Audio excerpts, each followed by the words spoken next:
तो हर चीज़ की एक एक्सपर्टीज़ है। ऐसे ही इसने साइंस का इल्म हासिल किया, इसने फ़िक़्ह का इल्म हासिल किया, तो दोनों वो की भी इल्म वैल्यू है। अहमियत है। क्यों कम नहीं है। क्यों नहीं है लेकिन अहमियत? देखिए नीलम देखा वही होगा, हम बात। लोग बोलते हैं ना कि मतलब अगर कोई आलिम है या दीनी आलिम की बात हम लोग करें तो उनको मतलब जन्नत का सर्टिफिकेट है, पर कोई इंजीनियर है, कोई डॉक्टर है उन्हें नहीं है।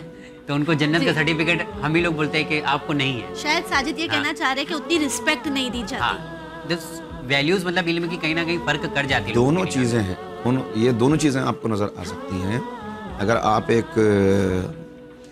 दीनी माहौल में जहाँ पे दीनी तुल्लाब मौजूद हैं तो हो सकता है कि वो ये ख्याल करते हों कि भाई ये इल्म तो हमारा इल्म है, कहीं पे भी ये जी। बात पैदा हो सकती है। और बाकी इल्म कोई इल्म नहीं।